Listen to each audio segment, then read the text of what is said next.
All right. Thank you so much for joining me today for understanding emotions. When I talk about some of the stuff I do in my work, like upstairs brain and downstairs brain and being able to self-regulate, I found out that a lot of people really wanted to learn. So I decided to put together this free class to explain the basics of emotion so that way all of us can have that helpful information and then we can take it from there. So why are we here?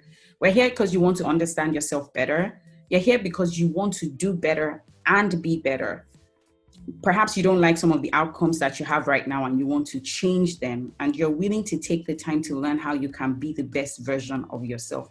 And thankfully, that's what I do for a living, help people become better versions of themselves. So you're in the right place. And I know that your time is valuable. And so I recognize that you committing that time to showing up to this session tells me that you're interested in personal development, and I'm excited to be that person who helps you along that journey. So who am I and what makes me qualified to teach this class? My name is Bemi Adekoya, also known as Coach G. I have a bachelor's degree in behavioral science, and I'm board certified in applied behavior analysis, which means that, like one of my clients said one time, I'm like a doctor. I'm not a doctor, like a doctor, but for feelings, like a doctor, but for behavior. So I know behavior really, really well. And I spend my time, what I do for a living is help people better understand behavior and improve outcomes in their lives. So in addition to being board certified in applied behavior analysis, which is the evidence-based intervention for autism, which means that I spend significant amount of my time and work helping people improve behavior, with a specialty for people who are neurodivergent, including kids on the spectrum that have autism spectrum disorder, and some people with multiple other disorders as well. I'm also a graduate student of clinical mental health counseling. I'm in my final semester now, and I'm going to be licensed as a licensed professional counselor and licensed marriage and family therapist. So I kind of have three specialties that my work is in. Okay, next. Now, these are my lab rats. These are my children, Nathan, Alexis, and David. So here's what happened. When I went back to school to get my bachelor's in behavioral science, I started to learn about human behavior and how you can use principles like positive reinforcement to improve outcomes. And I started to practice on these three lab rats, to the point where I found the things I was doing successful. I started to share them with others. And soon enough, I found out that I could not only use those principles for myself, I could also use them for my children and share with other people how to use them. So that's kind of like the indirect way that my work develops, the work that I now do full time. And so I usually make it a point to say that when I talk about being able to change behavior or modify or improve behavior, this doesn't mean that my children's behavior is perfect. That would be far from the truth, right? What just happens is that I know what to do. So parenting is no longer the stressful experience it used to be for our family. And what has also happened is I've taken those principles I've learned and applied them internally, which means that I'm able to self-regulate and improve outcomes for myself. So what I'm doing is sharing not just the things I learned in the textbooks, but practical ways that you can apply these things that I learned, like I have, and improve outcomes for yourself. So this does not mean that I'm now a perfect person who no longer needs work. Like an optician might still need glasses, I need work, right? And I will continue to be on the journey of self-improvement. What just happens is, like that optician example that I used, I know what to do, and I'm sharing that with you. Being a clinician does not preclude me from the universal human experience like you, right? So next thing, 3 different paradigms. Would it be possible to change the color of the presentation text? The blue on the headboard is difficult to read. Sorry, but I can't do that in the middle of this session. What I can promise to do though is, because I'm going to share the link to the Prezi afterwards, I can go back and change it after the fact. And so when you do go over it, or like afterwards, it can look better, but I'm unable to do that now. I apologize. So 3 different paradigms, right? The first one, applied behavior analysis, which is what I explained to you that I got my bachelor's degree in.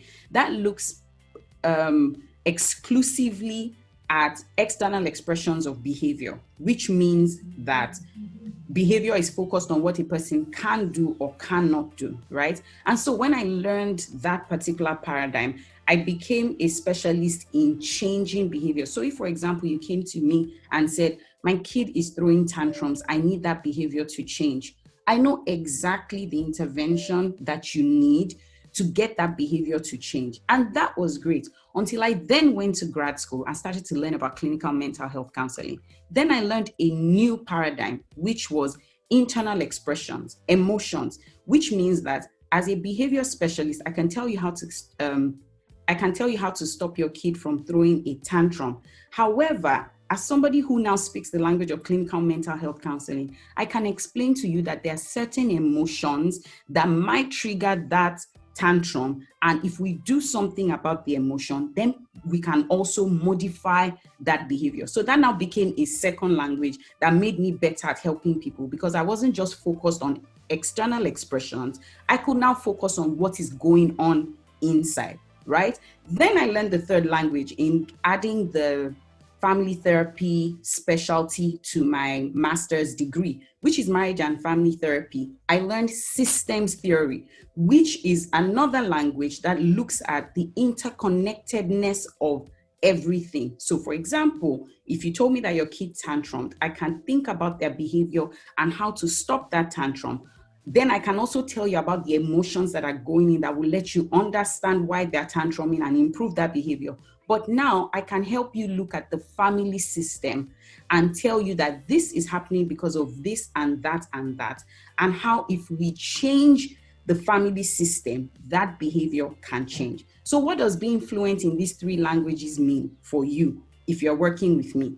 It means that I'm bringing three unique perspectives to this holistic whole. So that means that when I look at emotions, for example, I'm not looking at them from the surface. I'm looking at them as a clinician, as a systems therapist, and also as a behavior analyst. So being fluent in these three languages means that I bring that unique paradigm to my work, which is why I can understand that another clinician can look at behavior, can look at emotions, can look at family, and have a different point of view. My paradigm is unique in that I speak these three languages differently, and that's the approach that I bring to my work. Great. So let's talk about the first paradigm, which is applied behavior analysis. If you had received the initial confirmation email when you signed up for this class, you would have seen that I put a list of some videos that I recommended for you to watch. And the reason I put those videos is that applied behavior analysis serves a significant function in my work, in that it is the foundation. Because if you don't understand positive reinforcement or punishment or the functions of behavior, you will spend a lot of time complaining about other people's behavior, when having that basic knowledge can already improve outcomes for you. And this is knowledge that might be complicated in the textbooks, but I have simplified in those videos I encourage you to watch. Applied behavior analysis is simply the science of using the principles of learning to change socially significant behavior. And it really is a game changer, because when you understand that any behavior you see has a function, then you can know what to do about modifying it, and not just the behavior of other people, your own personal behavior yourself. So these are a few of the principles. I'm not going to go into detail because I'm going to assume that you follow directions and watch the videos. And if you didn't follow directions, I mean, it's still okay. I don't follow directions all the time too, but you can go and watch the videos after the fact. So every behavior serves one of four functions: access to a tangible item, access to attention, escape and avoidance, or automatic or sensory, which means that the behavior feels good in and of itself. Go watch that video if you haven't. I'm not going to explain it again. Also, another basic principle of understanding the work that we are going to do together today is operant conditioning. It's simply the principle that says that the consequence that immediately follows the behavior determines what will happen after, determines future likelihood of behavior. So if you can modify the consequence, you can determine and predict if the behavior will increase or decrease in future. And there are four consequences: positive reinforcement, negative reinforcement, positive punishment, negative punishment. Go watch that video you understand it better. Also, very important, linear causal explanations of behavior. Antecedent, which is what happens prior to the behavior, which is what we are focused on modifying, consequence, what happens after the behavior. If you understand linear causality, then you can look at what happens prior to the behavior. If you modify the antecedent, you can change the likelihood of the behavior occurring. If you modify the consequence, the behavior will either increase or decrease. So that's the first paradigm, applied behavior analysis. This is the second paradigm, brain and behavior, which is the paradigm I bring as a clinician. What is going on internally? What's going on inside the brain? That determines our behavior a lot. And it is this paradigm we're going to focus on more than the others for this session, because today we're talking about emotions. You want to leave here being able to understand, why am I feeling these feelings I'm currently feeling, and what can I do about them, because I want to improve outcomes in my life. So let me explain really simply the idea of upstairs brain and downstairs brain to give you an idea of how your brain works. Now, we use something called the hand model of the brain, right? So I want you to picture your brain as a hand. The bottom over here, this is the amygdala, the reptilian brain. Reptilian because that's the brain that, let's say, snakes and lizards have. It's a very basic brain. We call it downstairs brain, right? So your brain stem, your amygdala, then somewhere around here, your thumb is the limbic system. So we're going up to emotions, and up here is the cortex. Now, when children are born, age 0 to 5, everybody's born downstairs. What happens is that as we grow older, then we start to develop the upstairs of our brain, the cerebral cortex. Now, the cerebral cortex isn't done developing until we are well into our 20s. Right? And some recent research has even said maybe even to our late 30s, but it's all subjective, right? So, but what is really clear is that this top part, executive functioning, where thinking and learning occurs, the upstairs brain doesn't get developed until later.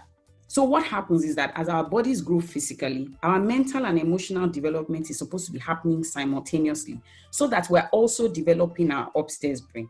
Unfortunately, that doesn't happen for all of us because it's not automatic.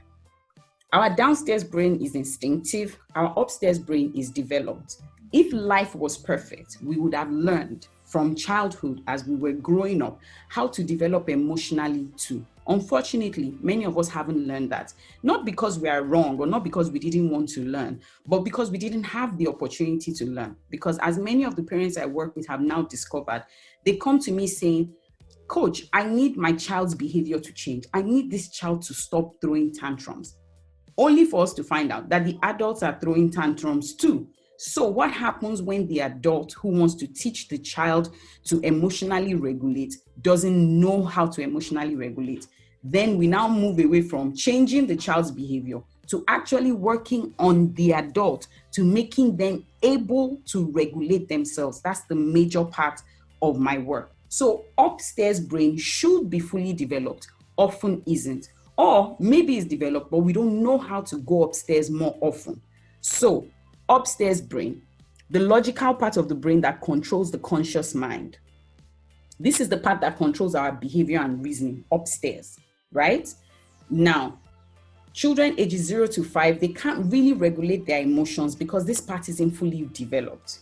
Now, downstairs brain is our reptilian brain. It's the part that is developed when we're children. It controls all our instinct. This is where our fight, flight, or fight response resides, right? Is where we learn how to take off and run away if we're in danger. This is where our unconscious mind operates, and it controls our bodily functions like breathing, those things we don't have to actively think about. So what happens for us as human beings is that as we are growing up in our bodies, we're also supposed to be growing up in our minds to the extent that we know about our emotions and we're better able to control them. But that doesn't always happen. So I want you to think of a barking dog, right? As long as that dog is barking and it has all those emotions that are going on, think about that. That's the downstairs brain. There's no learning taking place there. There's no thinking taking place. That is all fight, flight, or freeze responses automatic downstairs brain, reptilian brain responses.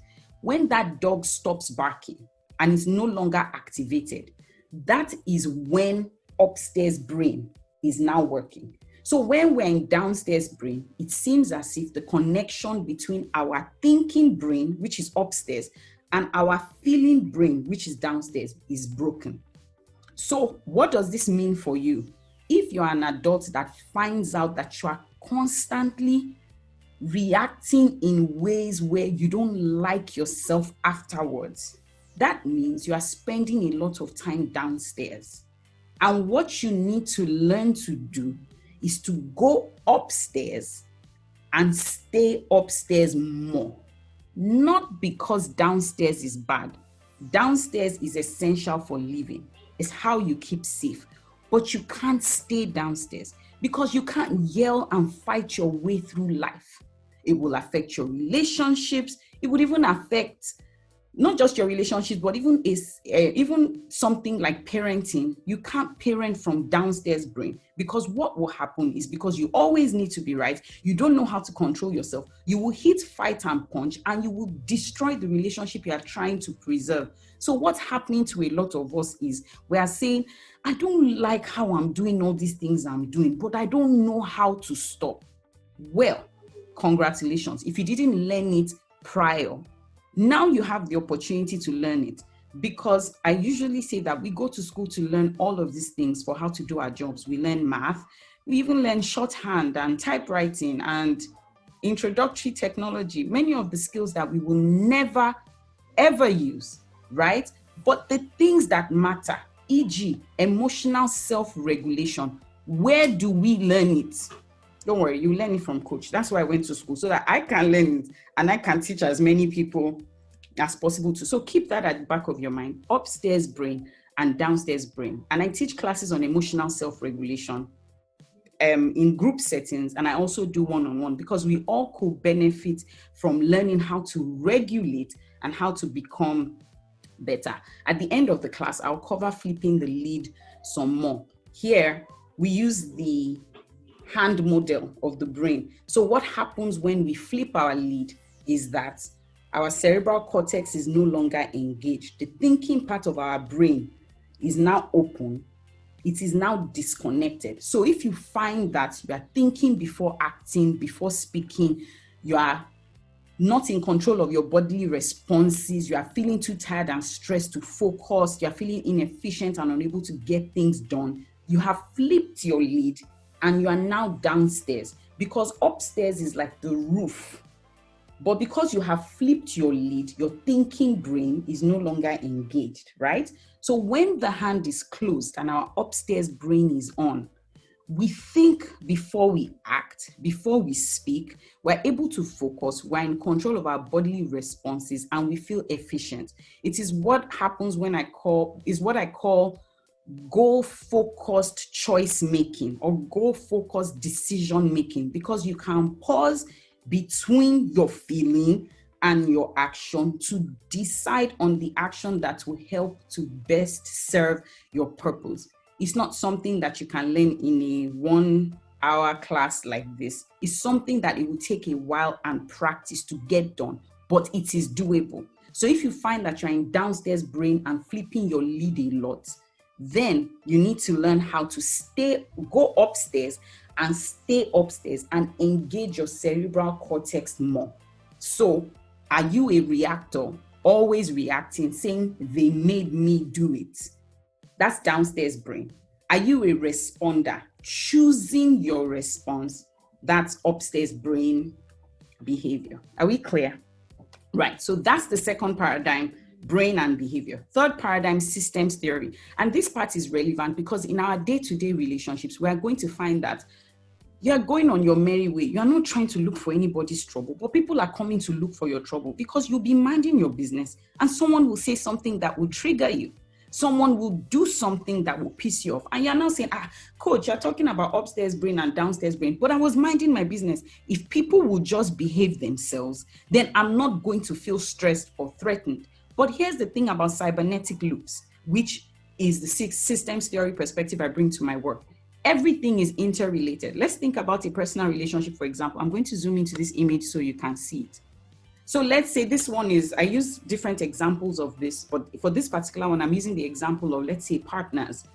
One person withdraws, the other person feels unloved. So they withdraw too. Now, the initial person feels unloved and they withdraw. When you look at this loop, at this cycle, who do you think caused it? Who did it first? I want you to put your answers in the comment box. So if I withdraw and my partner feels unloved, then my partner withdraws, I now feel unloved and feel justified in my withdrawing. Please, whose fault is it? Is it mine or my partner's? What do you guys think? Yeah, someone says that they're both at fault, right? And another person says it's no one's fault. Another person says it's mine. Somebody says first to withdraw. But the interesting thing about first to withdraw, my darling friends, is that but I was withdrawing in response to what they did as well. How come you people are not seeing that part? Right? The point I'm making being to say that everything is interconnected. So as a systems clinician, I don't spend my time worrying about who started it first because it doesn't matter, because everybody's response in their eyes is a justified reaction to someone else's action. Right? So that's why as a systems therapist, I don't focus on who started it first, because that doesn't change anything, because these relationships are dynamic, right? When you change one part of the system, it will influence the other. So remember, in applied behavior analysis, my first paradigm, I told you people about linear causality, antecedent, behavior, consequence. In systems theory, there's no linear causality. We now have circular causality, right? Because, like Dee has rightly said in the comments, both parties have a part to play. So that's what's currently happening in our world, where I'm absolutely sure that my reaction is justified because of the rubbish someone else did. But they are also absolutely sure that their own reaction is justified because it's a reaction to something that I did. Right? So for example, are you stressed because your child is stressed, or because your partner is stressed, or are they stressed because you are stressed? If one part of the system doesn't change, no part of the system, and we can spend all our time talking about whose fault it was. For example, if they didn't do something to trigger me, I wouldn't have reacted. Well, you are right, but also they feel justified in their own explanation, because if you also didn't look at them the way you looked at them, they wouldn't have had to say the thing they said that made you flip your lid and that made you slap their face. Does that make sense? So my point being that as a systems theorist, I don't worry about who started it first. I worry about the cycle and the pattern and how we can interrupt that cycle. Reason, there's a part that each person in the system is playing to contribute to the problem. And until we interrupt that cycle, nothing is going to change. We can spend all of our time blaming the other person and justifying our response. But because of the principle of equifinality, I know that there's always more than one reason, right? So I want you to think about this. All of this foundation is really essential, because we can't talk about our emotions and how to regulate them and how to control them without admitting the fact that we are part of a system. And so we are as much part of the solution as we are part of the problem, right? So let's jump into the meat of it. Emotions. I want you all to look at this chart and tell me the thoughts that come to your head. Please put them in the chat. I'm always excited to hear what people, the responses people give when they see this chart and all the possible emotions. I'm going to zoom into it so y'all can see it really well.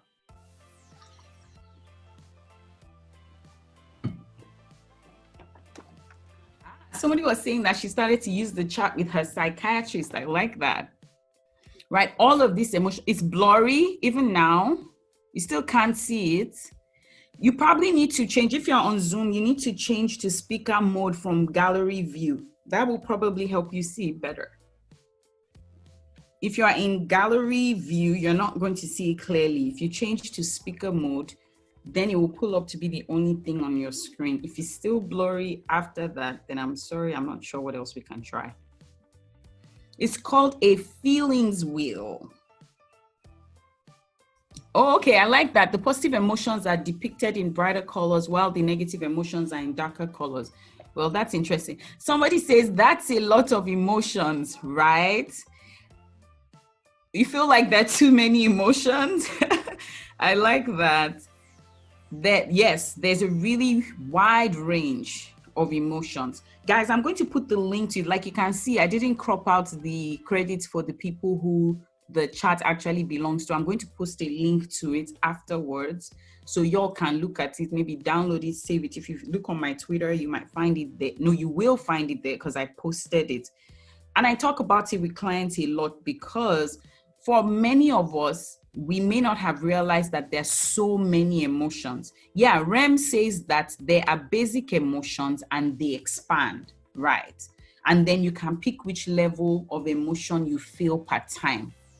All right, so that's the feelings wheel, guys. And the first time I saw it myself, I was shocked. I was like, wow, you mean I'm capable of the full spectrum of all of these emotions?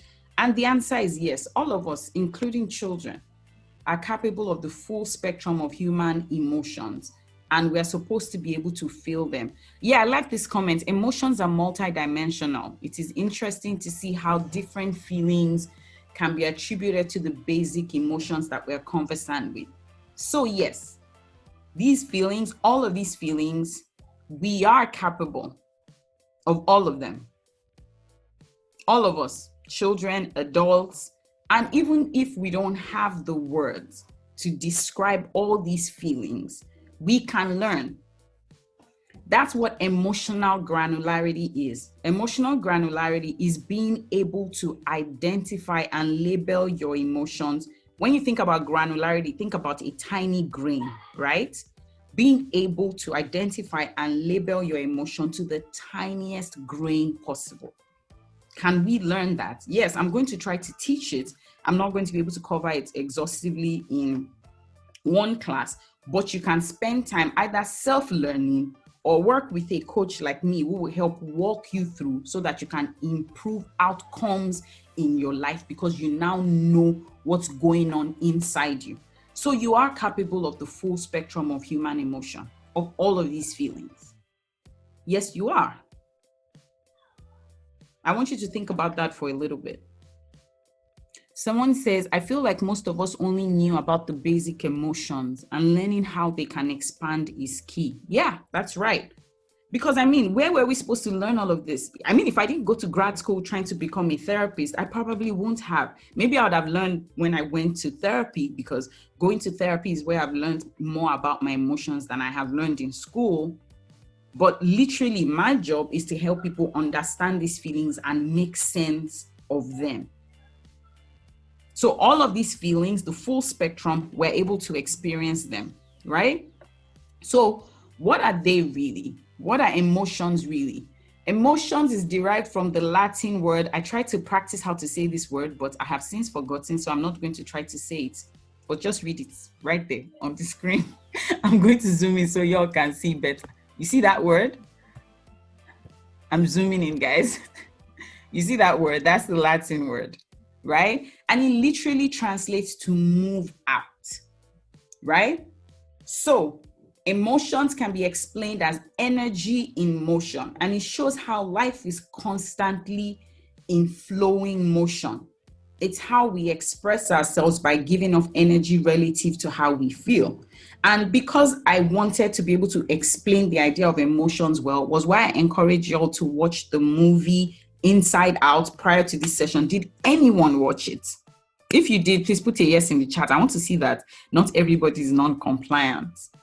Did y'all watch it? Yeah. Okay, awesome. I want you guys to tell me your thoughts as you watch that movie, because that movie really opened my eyes to understand my internal systems and processes, and to recognize why some of the feelings I feel make sense, right? That movie did a lot more for me than years and years of growing up, because where was I supposed to learn that all of these feelings actually make sense, or that I'm feeling all these feelings, right?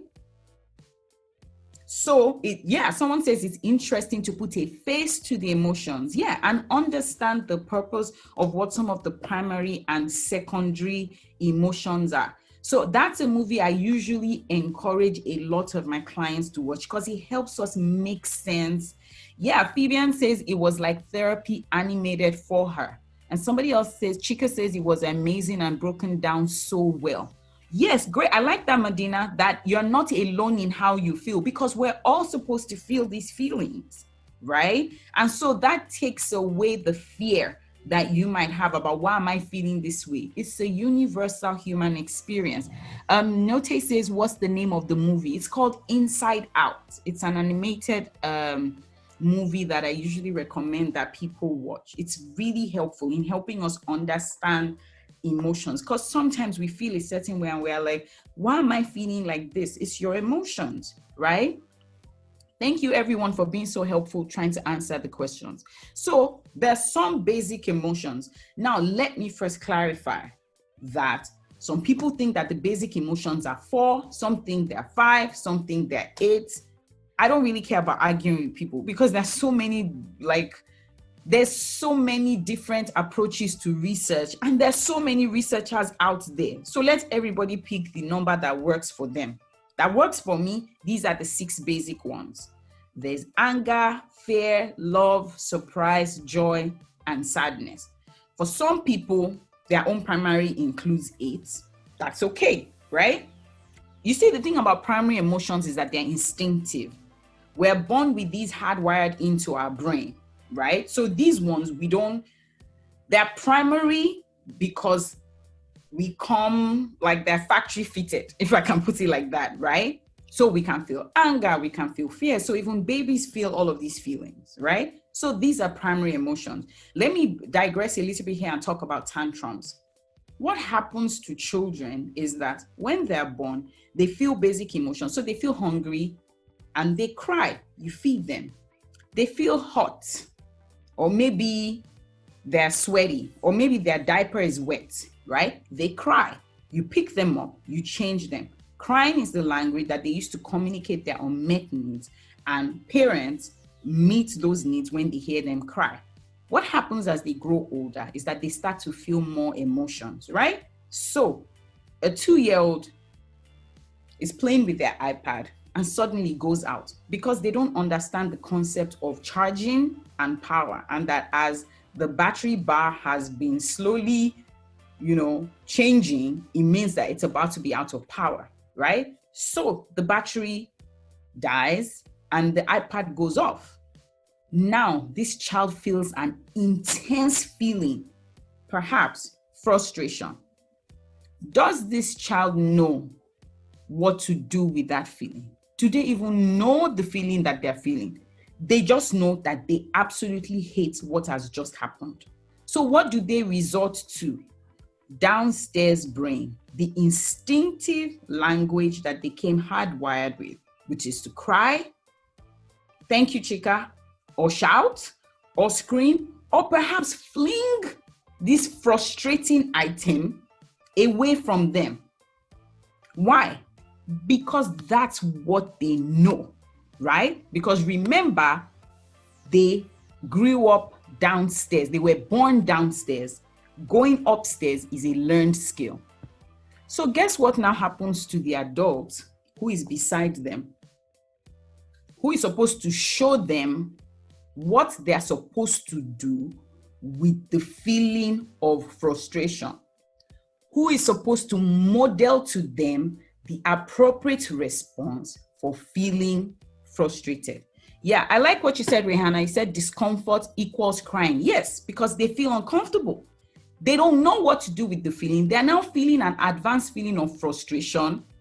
Vanessa said adults get frustrated too. Good. So in my class that I taught a class called tantruming toddlers, right? Trying to help people whose toddlers were tantruming. I teach all these different group classes.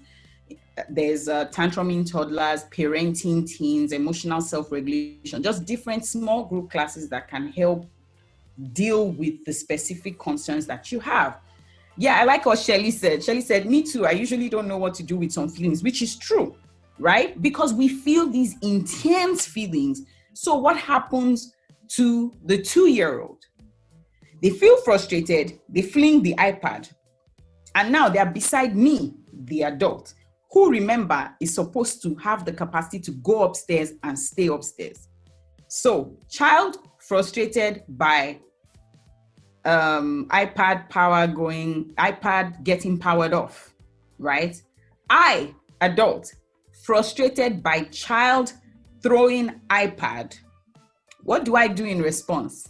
I take my hand, fling it, and connect it to their face with a high five, because I feel that when I get frustrated by someone else's behavior, it's okay to throw my hand and connect.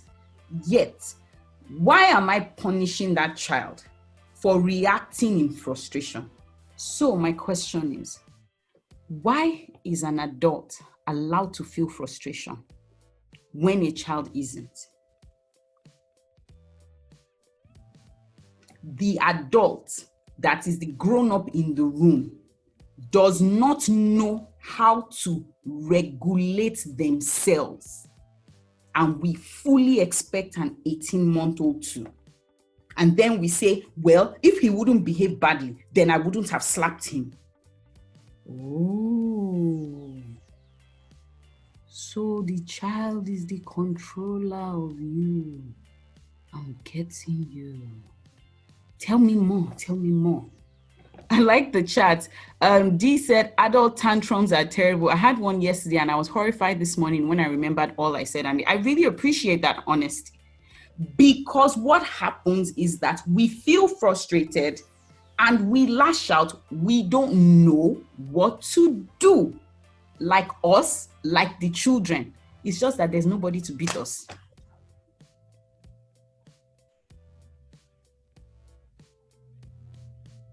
Except maybe we'll get caught on camera and the internet will come for us, right? But we're doing it behind closed doors. And super frustrated at the children for expressing their frustration through inappropriate behavior. Rihanna said adult tantrums are even worse, right? I really appreciate the honesty here, guys. Keep it coming. I love it, because that's the kind of level of self-awareness we need to be able to get to, where we can check ourselves and examine ourselves and say, my own behavior, I can attribute it to a feeling, right? And I can justify my own reaction, right? But I fully expect other people to regulate themselves, especially children. So like Vanessa said, punishing the kid even becomes a way of venting. That's what a lot of punishment is. Because do you realize that when you are not upset, when you are in upstairs brain, the exact same behavior will not elicit the same response from you. So if NEPA has taken light, there's traffic, there's no fuel in the generator wire cut, you are very frustrated, you are very likely to slap somebody. Meanwhile, the exact same thing will happen when you don't feel frustrated and you wouldn't react. So it is not so much the other person's behavior, it is your own ability to self-regulate. That's exactly what's going on, because you don't know what to do with your feelings and then you react. Let me tell you why you know, even though you've tried to justify that action by, well, they caused it, or well, I was trying to discipline them. You don't like yourself after. I'm going to take a sip of my water while I let you sit with that for a little bit.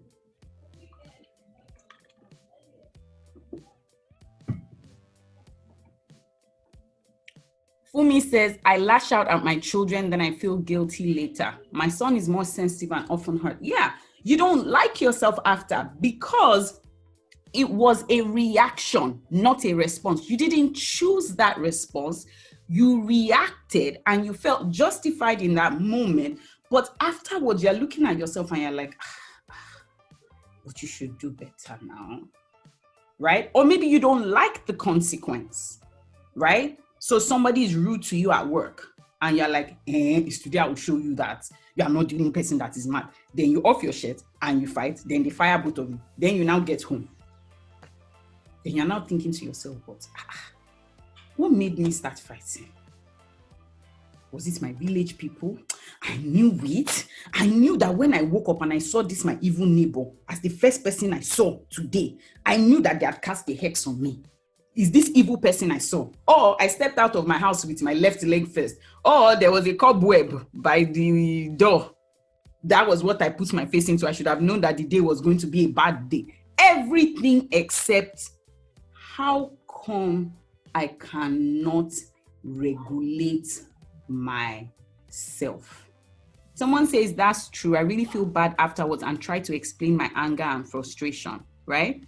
Someone said my son snatched from me today and I snatched it back while telling him not to do it again. I felt really low after.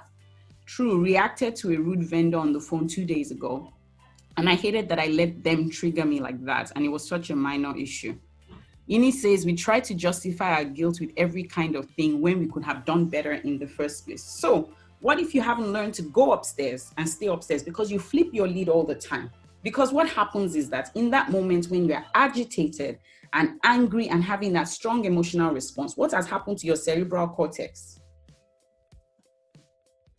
The thinking part of your brain is no longer running things. You have flipped the lid. Now you are downstairs.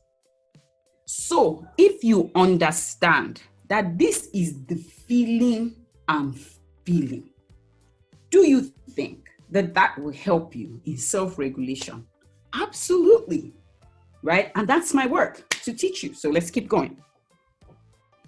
So those are the 6 basic emotions. Wait, what happened? Hold on, I think I went back when I should have been going forward. All right, so let me show you this one that talks about the secondary and the okay, yeah, Blessing is saying, please people share your opinions to everyone. Guys, if you look at the chat, if you look at the 2 section, it has a drop down menu. Please choose all panelists and attendees so that every other person can see the things that you share, right? Okay, so trying to avoid feeling this guilty is usually the reason I pretend not to feel something sometimes and regret why I didn't check it earlier. Okay, I get worried that I hardly ever flip the lid or get agitated. I'm very self-regulated and hardly ever escalate. Is this a method of subconscious avoidance or am I just working well with my upstairs brain?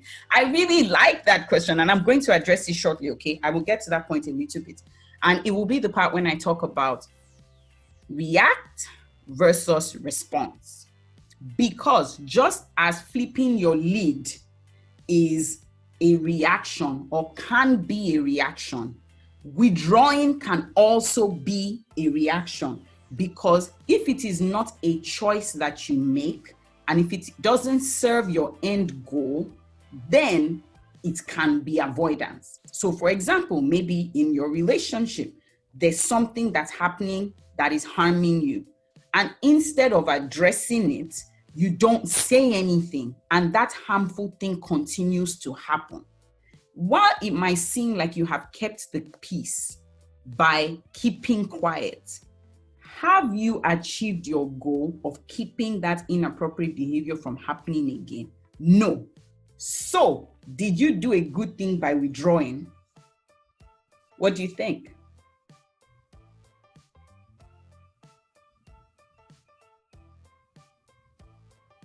No, because your reaction did not serve your end goal. So this isn't even a moral matter of flipping good, flipping bad, keeping quiet good. No, this is, does my response serve my end goal? Feelings do not have morals, right? So you may have been socialized to be quiet. In fact, let me go out on a limb and say, being quiet in the face of harmful behavior might even be a trauma response, right? It might just be a trauma response because your brain just shuts down and you don't know how to handle it. Because, for example, if you were a child that grew up in an environment where compliance was strongly enforced and you were required to be quiet or you will be hurt, you are very likely going to keep quiet, and people are going to say, oh, she's such a good child, so cooperative. But that good child is cooperating to the extent that an uncle in the family is abusing that child and they are keeping quiet. Is obedience and cooperation in that setting, is that a good choice? So if you grew up in a culture that emphasized quietness and compliance, or maybe religion, you are going to tell yourself, I'm a good person, I'm quiet.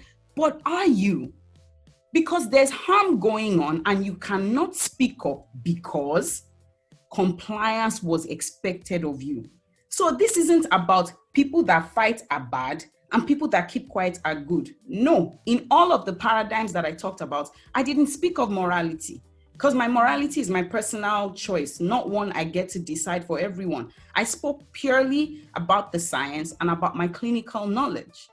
So this isn't about good people versus bad people, and good people should be like this and bad people should be like that. I'm saying, does your response help you achieve your goal? Are you feeling your feelings and then choosing your response? Or are you suppressing them? Are you repressing them because you grew up in a culture that did not encourage the expression of feelings?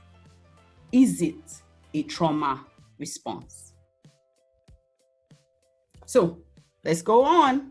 Secondary and tertiary emotions. So I want you all to look at this chart. I hope you can see it. Remember, you see the prezi after. So if you can't find it, if you can't see it clearly now, right? But there are secondary emotions and tertiary emotions. Again, like I said before, people vary in their opinions of which ones are primary, which ones are secondary. So let's not debate that. For example, in this chart, there are 6. Another chart might have 8. But look at the secondary emotions and the tertiary emotions and tell me what you think.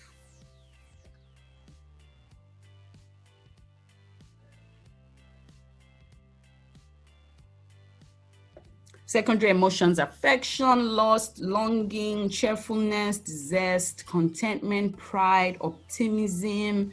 There are a lot of these emotions. I'm not going to go ahead and list all of them.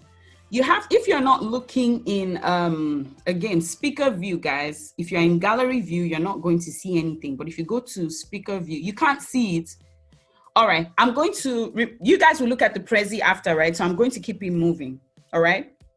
But there's a list of secondary and tertiary emotions, kind of really similar, but not exactly like the one in the wheel, right? Now, the thing about secondary and tertiary emotions is that they're combinations of the primary, but secondary emotionals are emotional reactions to emotions. So, for example, you feel angry, then you feel ashamed for expressing that anger, right? Or maybe something bad happens to somebody that you don't like. Then your initial feeling is joy that something bad happened to them.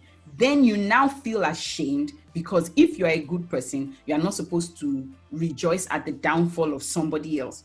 So that shame that you feel for feeling joy is a secondary emotion. Does that make sense? So the basic difference, though, don't worry about the technicality, is that one is hardwired, right? The other one is a feeling you are feeling because of your feeling.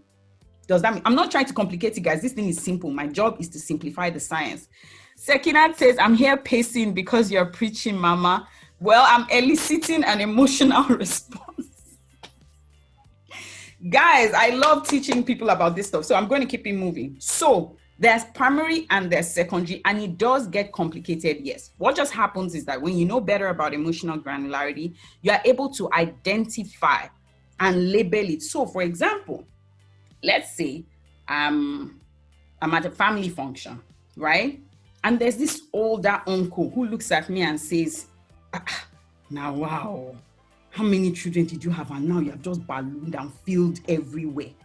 And I instantly have an emotional reaction to what he said, right? What is my first job? To name it and tame it. before I clap back. Not because clapping back is bad, but because I should be responding and not reacting.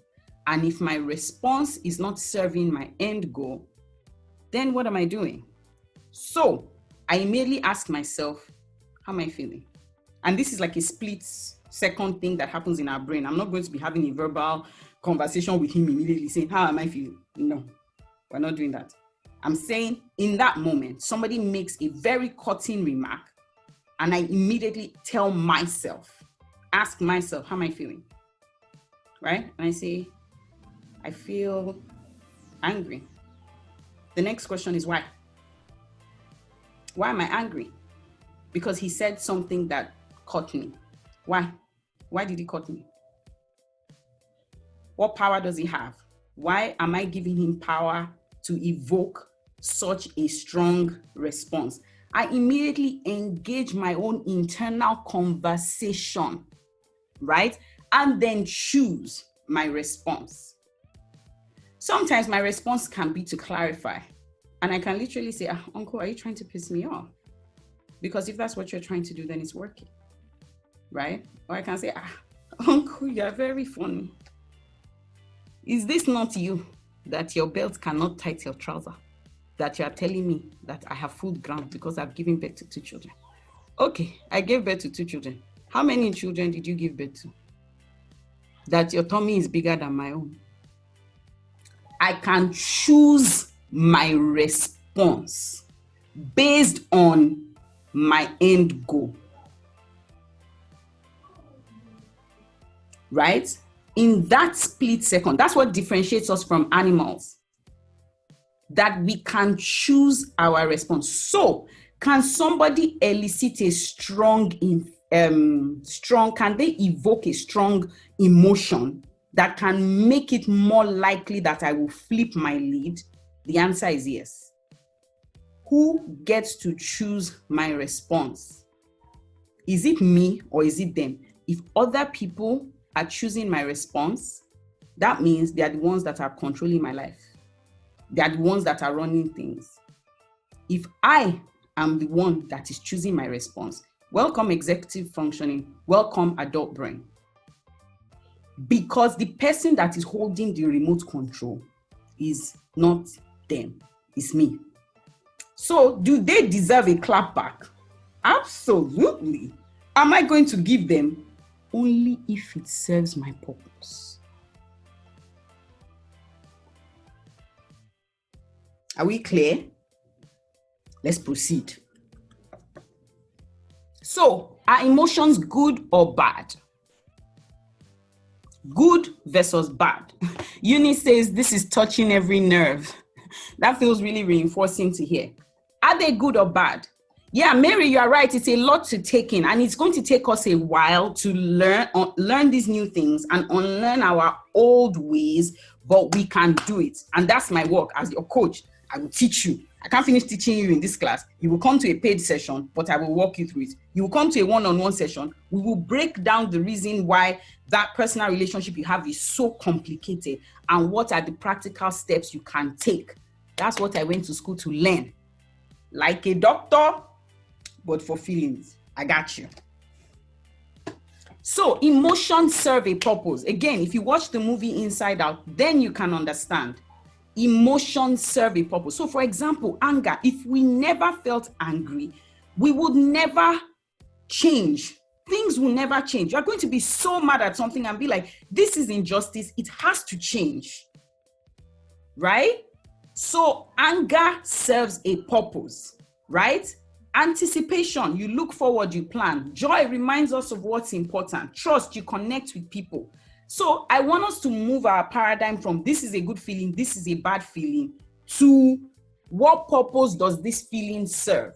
I like what Rihanna said. She said, clarity of purpose will need to be the first step, determining each time what your end goal is in that moment.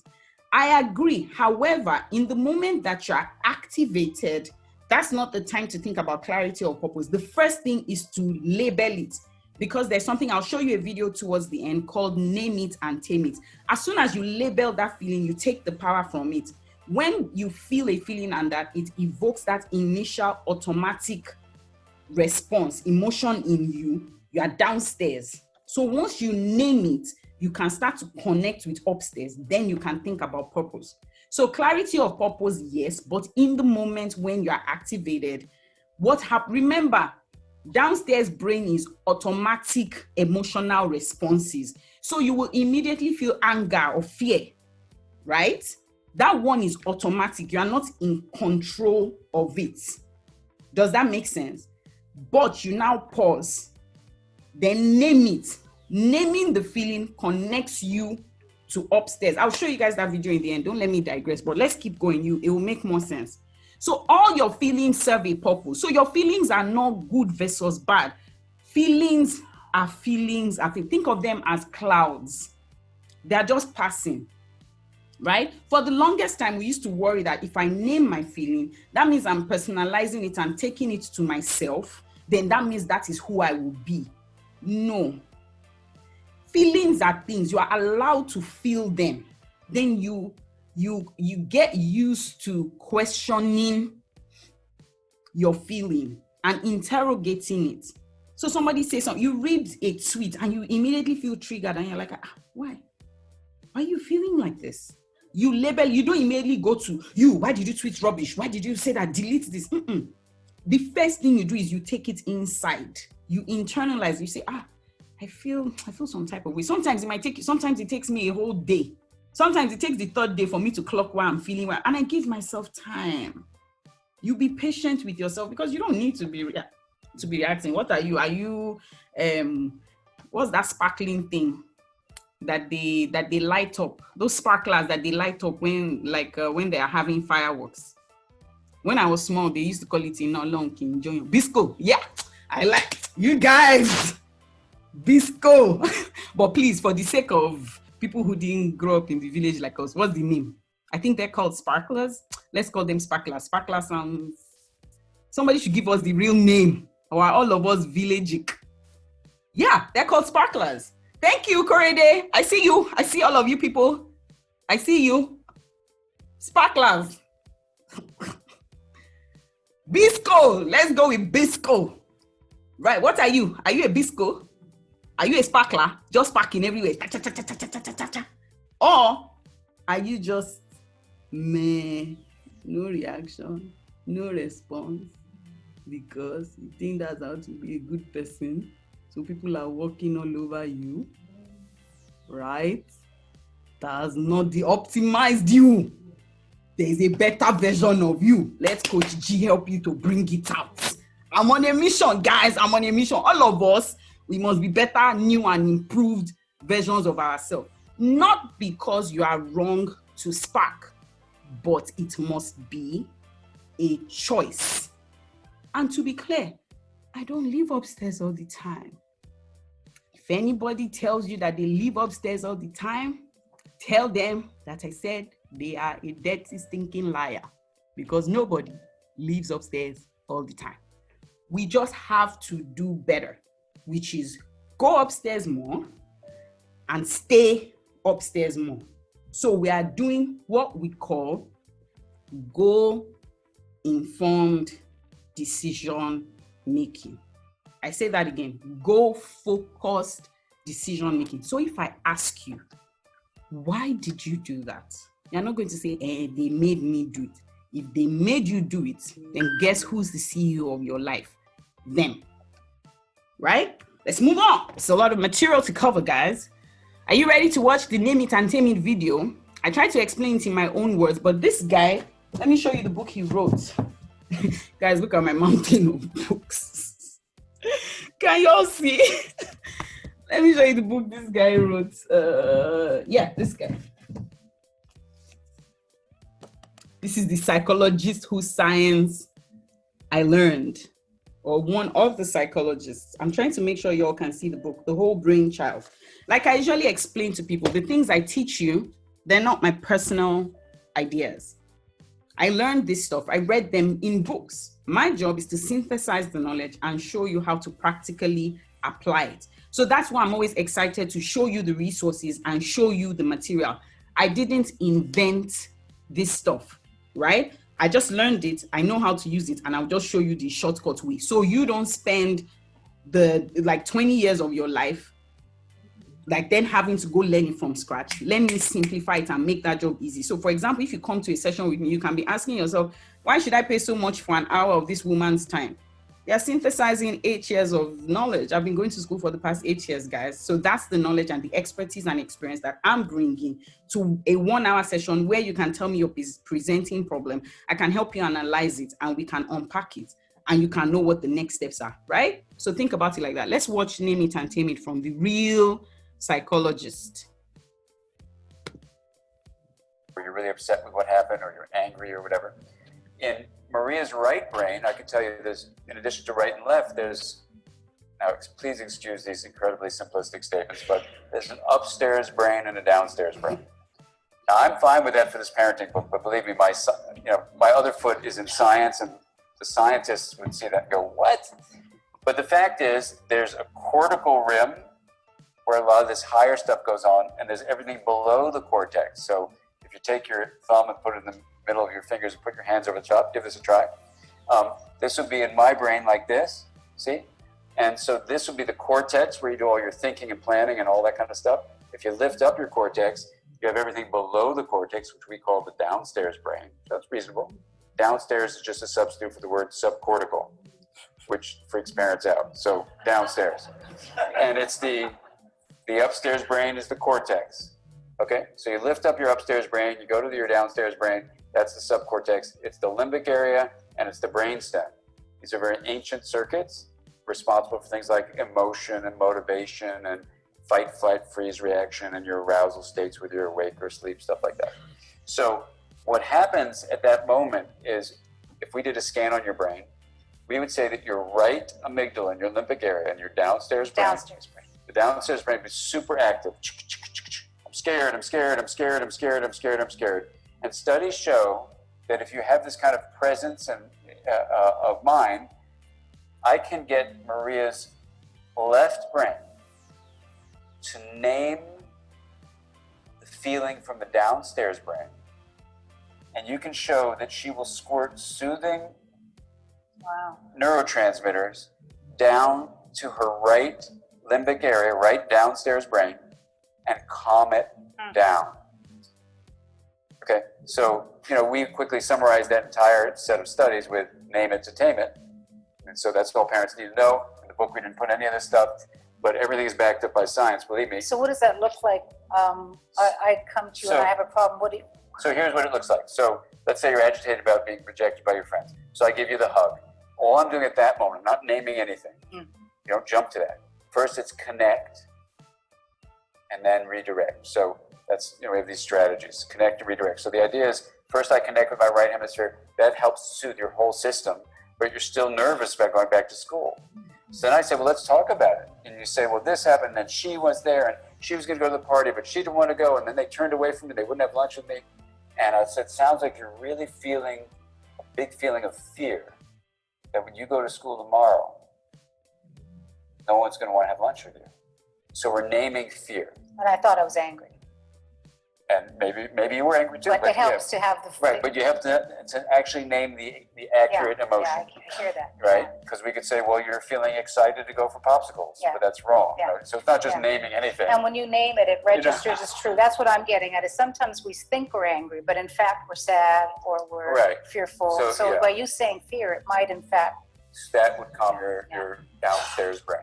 Right. So at that moment, then we're using first connecting with the right hemisphere. It helps the system get stabilized. You don't feel alone. The next step is to name it to tame it.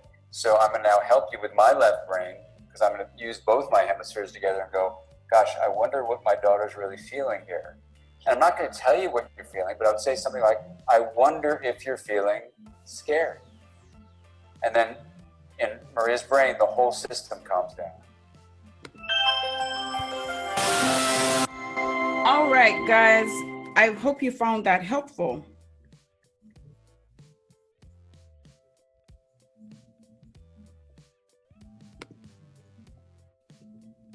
All right, I'm trying to get back on track. Yeah, let's talk about that for a little bit. So that whole idea of being able to name the feeling, even though it might sound like such a childish thing, like, why am I naming my feeling? And in that specific example, he was explaining it within the context of parent training, right? But what I've learned from all my years of parent training is that by the time the parent comes to me because they want to change their child's behavior, I end up finding out that they're really saying, coach, tell my child to change their behavior so I can be okay. What's wrong with that equation? Can somebody help me? What's the problem with that equation? Coach, because I do couples work as well. So I see a couple and one of the partners is saying, look, I just need you to tell this person to stop doing this thing so we can be okay. And then I empathize with them and I do exactly what he says to do with children is exactly what I do. So first I connect with them and I listen, right? And then I say, it does sound like you're feeling frustrated, or it seems like it's really frustrating for your partner to just not listen, right? So tell me a little bit more about what's going on. So I connect with them and then I help them label the emotion. Then I help them turn it back inwards. And you guys are absolutely correct. Oh my God, I really lucked out with this group. You guys are on it.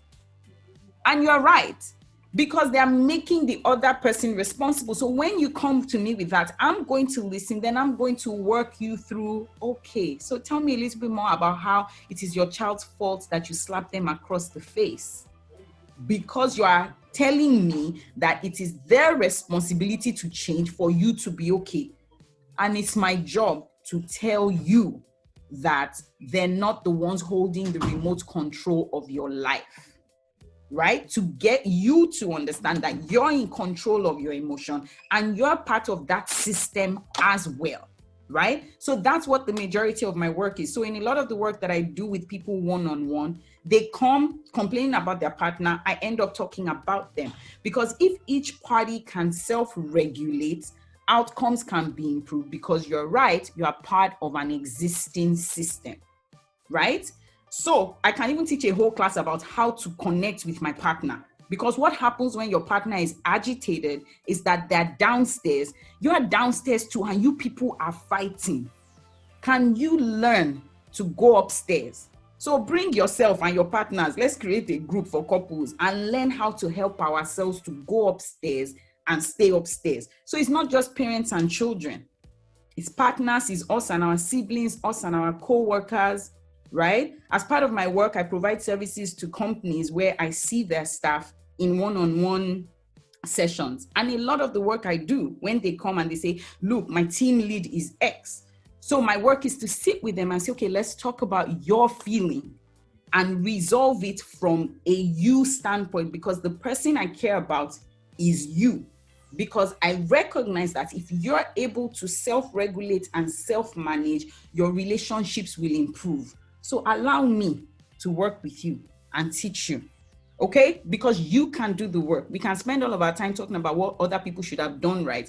But until you take yourself and remove the remote control from other people and accept responsibility for yourself and your emotions, we're going to be going in circles for a very long time.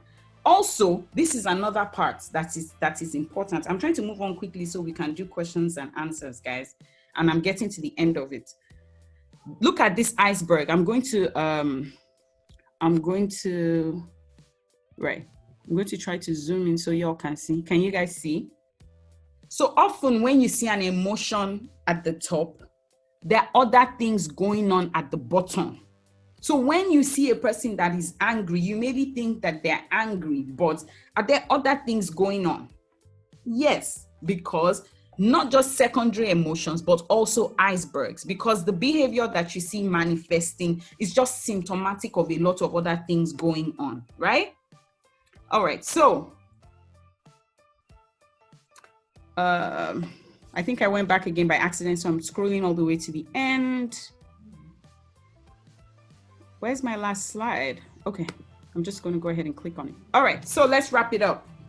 What will I gain from learning to self-regulate? If you allow me to teach you emotional self-regulation, you learn how to go upstairs, you learn how to stay upstairs, You learn to model it to the others in your life, your peers, your children, your siblings, even your parents. You will learn to take your power back and your relationships will improve. I will teach you about goal-focused decision making, and you have improved outcomes, not just inside, because you will feel better about yourself, because you will like yourself more, but you have improved outcomes outside, right? Because your relationships will improve. Because remember, it's a system. But what has been happening to us is that we are waiting for the other parties in the system to change so that we can change. But what's changing now? We're no longer waiting. We're taking our power back and making the change for ourselves. Who gets to be a better person? You. Does that mean that you are now quiet and you're allowing people to walk all over you? No. It means that you are choosing a response that serves your purpose. You are no longer a sparkler. You are not a reactor. You are now a responder. Will you make mistakes? Yes, I make mistakes too. I respond from my downstairs brain too, right? But what I'm learning is how to go upstairs more and stay upstairs more as I learn to recognize my emotions, identify them, and make choices that align with my goal. So for example, with my children, is it that they don't do things that piss me off and make me feel like overreacting? They do. But why am I not in downstairs brain with them if they're throwing a tantrum? Because my goal is an 18-year-old. I want my children to get to adulthood at 18 and have full cognitive development. How can I help them achieve that? By modeling an appropriate response. So for example, if I give my child an instruction and they stomp their feet, instead of yelling and saying, "Is it me you're stomping your feet at?" I recognize that they feel frustrated and they're right to be frustrated too. However, the behavior of stomping their feet at me is unacceptable. So I look at them and in my upstairs brain voice say, I can understand that you feel frustrated. I will feel frustrated if somebody told me to turn off the TV without warning as well. However, it's not okay to stomp your feet at me, and that behavior is not acceptable. So I can empathize with their emotion. That system I just described to you there is that connect. It's called emotion coaching, and I can teach a class on that if you like that. Connect.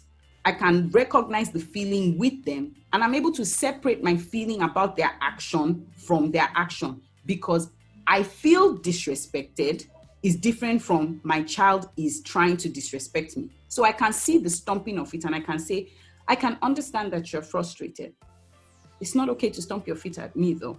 That is disrespectful and I'm not having it. Then I can punish the behavior, not punish the child.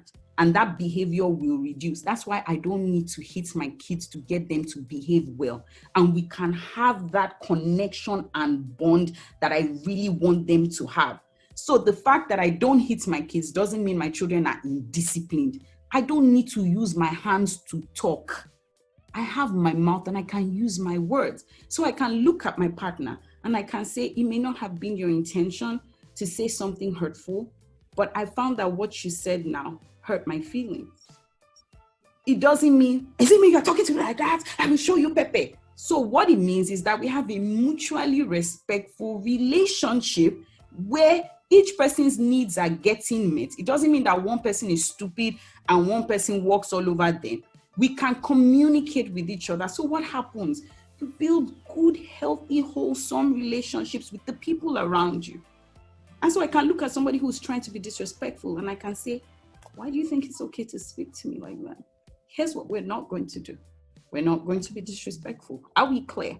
And that behavior will change because I am choosing my response. I hope you guys understand it. I want to take a few more questions as we begin to wrap up, but I'm going to, you know what, let's use the Q&A for the questions. Can you guys see the Q&A portion? Let's use that for the question. Somebody says, how to identify the right punisher is a whole lot of work. Yeah, it takes a lot of work. And that's why I teach these classes. So come to one-on-one sessions, come to group sessions. I'll teach you, just think about your presenting problems and think about, okay, what you need to learn. If I don't already have a class for that, then I can create a class for it. So for example, if you want to learn about how to use punishment and positive reinforcement, depending on the age of the class. I have a class on toddlers I have already taught. I have a class on parenting teens that I have already taught. I have a class on special needs kids. Go to my website. Where do you sign up? I'm going to put my the information about signing up in the chat right now. So it's behaviorcoachg.com. If you've ever received any email from me, you will find that information in that email, behaviorcoachg.com/classes. Right. So you will find, so go to any email you receive from me. There's my website there. Find the website. You can sign up for classes. If you want to take an upcoming class, yeah. So somebody says that it's right there. If you go to classes, it has a list of all classes, and the replays are inexpensive.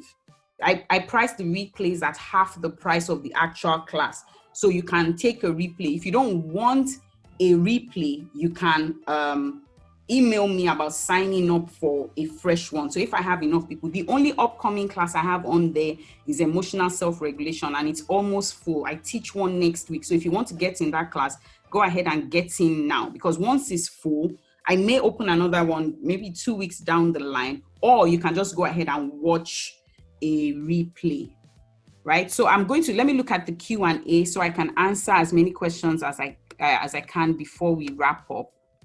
Okay, so Q&A time. How does a people pleaser become comfortable with feeling uncomfortable? Like you feel so uncomfortable and unsettled when you feel people are not 100% happy with you. So you always end up reaching out, trying to make amends, even when you are in the wrong party and people start taking advantage. How do you minimize the effect of that uncomfortable feeling? Now, let me give a general quick answer. That sounds like something that you need to work on with boundaries. I'm planning to teach a boundary class. If there are enough yeses, I'll open up that class and you guys can sign up immediately. I can open up for the next weekend after June the 6th. Learning about boundaries is very important. So this sounds like a boundary class, but the short form of it. Okay, so people want to learn about boundaries, great. So I'll teach a boundary class on the weekend after the 6th. I'll create that class. I'll give you that information shortly after, like in a few minutes. Let me just answer the question so I can focus. So being a people pleaser sounds like a boundaries problem. So what happens when I teach you about boundaries and you learn how to create boundaries is that you're able to say to people, you can do whatever you like, but this is the behavior I'm not going to be accepting. So you learn to prioritize yourself, right? And not live your life at the expense of living to please others. So we'll do a boundary class. All right, how do we start to unpack and learn this? Okay, I think these were questions from earlier on. What do you do when you've repeatedly complained about your partner's lack of communication, but things don't seem to improve and you're perceived as nagging? I recommend the class I taught on I love you, but I hate what you're doing. That's a very helpful class. If you now find that that class is too general, sign up for a one-on-one. Fill out the form on my website for a one-on-one class. It's on the page called Personal Coaching, and I'll reach out to you with details. How do you get your partner to come back to the discussion table? That sounds also like an I love you, but I hate what you're doing answer. So the reason I teach all these classes is so that you can have a whole class that already answers that question, because as you can tell, a few minutes right now wouldn't suffice. If my partner and I are in the feel unloved and I withdraw cycle, what can we do to break it? Perhaps a one-on-one session, or I love you, but I hate what you're doing might be helpful. It might not be specific enough, but you might need a one-on-one session for that, because, you know, everybody's unique and there are usually more details. How do you strike a balance between being passive aggressive and taking a moment to label an emotion? You have to practice focusing on your end goal. So if you come to the emotional self-regulation class, I'll explain more of that. What happens if you have self-regulated and self-managed, but the problem is not you or how you respond, but the other person? I have two answers to this. We're not in control of other people's responses, so we have to live our lives being okay with people not giving us the response that we want. Number one. Number two, watch that I love you, but I hate what you're doing. It will answer this. Is there really any time that is not advisable to clap back? Absolutely. There are times when it's not advisable to clap back, because if it's not going to get you to your end goal. So if, for example, I'm on my way to a job interview and it's going to take me 30 minutes to get there, and I've left home, I'm right on time, I'm right on schedule, and on the way somebody starts driving rough and they get down and they want to fight with me, do they deserve the clap back? Absolutely. But is my goal to get to my interview? Yes. If I don't go to that interview and I stop on the road to fight, that means that that's not goal-focused decision making, because I left home to go to the store. Now to go to my appointment. Now I'm in the middle of the road fighting. So will people deserve clapbacks? Absolutely. But are they the ones holding the remote control of your life? Right? When would you do the class on self-regulation? It's on the website. It's on June 6th. Go ahead and sign up for it.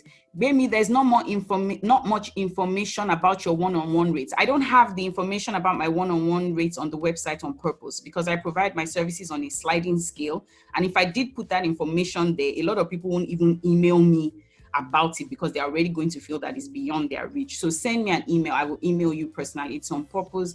It is goal-focused decision-making. Can you choose not to react or respond just because you don't have the energy? Yeah, it's okay to postpone something until you are ready. So you can literally be in the thick of it and tell your partner, you know what, we are both in downstairs brain right now. Let's take a 5-minute break and come back to this conversation later. So that's okay. All of these things are situation specific, right?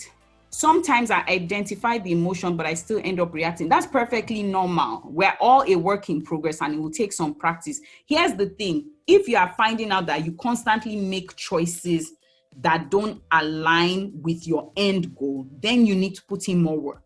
You're not going to get it perfect all the time, but it's why we go to therapy. It's why I'm in therapy, for example, because I'm finding out that I'm not liking the outcome. So there's no shame in not always being that person you expect yourself to be.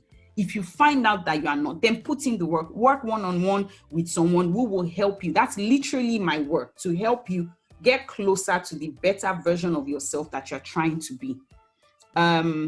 When communicating with adults, we assume that when we speak with them in our upstairs brain, they will respond with their upstairs brain. How do you respond to a person when they keep responding to your upstairs reaction with your downstairs brain by withdrawing?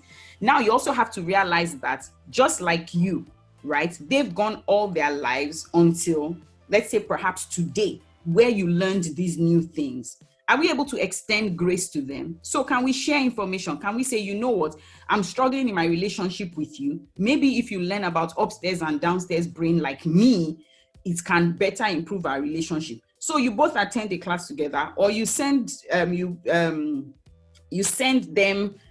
information about the replay so they can watch it, then you can have a conversation. Because one of the things that happens with the people that we love, which was why I did the I love you but I hate what you are doing class, is that with random strangers we can cancel them and say, you're canceled, I never want to talk to you again. But the people that we love, our parents, our siblings, we're not just going to cancel them, but we want to improve the relationship. So why don't we work on the relationship? Because every relationship needs work. So don't feel bad or feel defected because things are not working out with you and your parents, because as you are growing into an adult and you're trying to claim your autonomy, they are resistant. It's because they are behaving to the best of their knowledge. So work with me.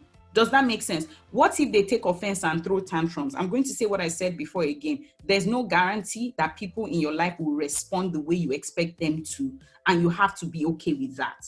They need work, you need work, so you will explore all the options possible, because adults throw tantrums all the time. In fact, if you think about yourself well enough, you can think about a recent time when you threw a tantrum.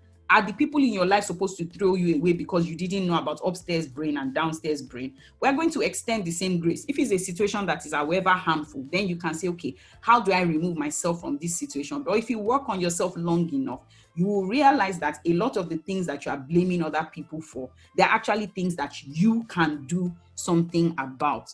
Okay, guys, I'm trying to wrap up now. Do you think people will start taking you for a ride because they know you self-regulate? No, they won't, because self-regulation does not mean accepting rubbish. There are clear boundaries. So take a boundaries class. Thank you for this session. I'm currently stuck in a situation where my partner is no longer interested in talking. I suggest you do a one-on-one thing, because things about partners are usually quite specific. So reach out to me about a one-on-one session. What are the practical ways to name your emotions? Just say it. Just say, I feel frustrated. And don't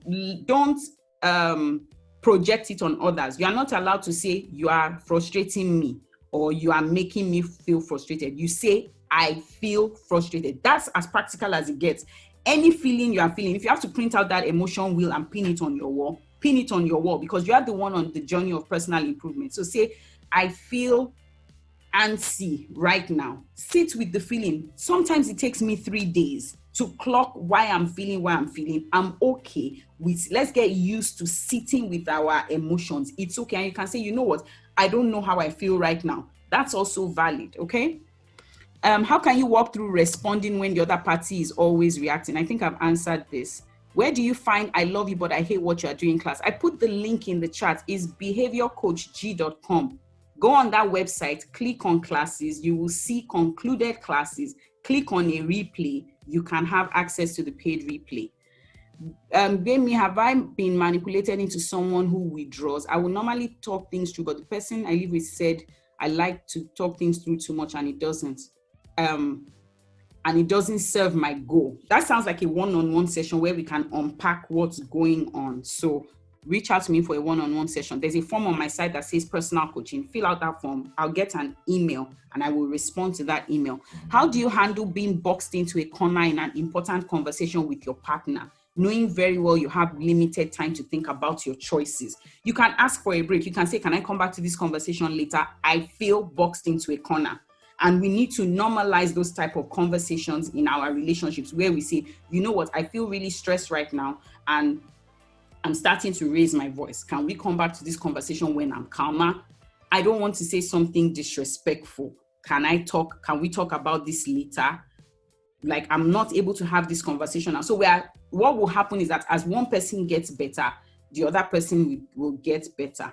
All right, thank you so much. Remember, behaviorcoachg.com, and then you can send me an email at coach@behaviorcoachg.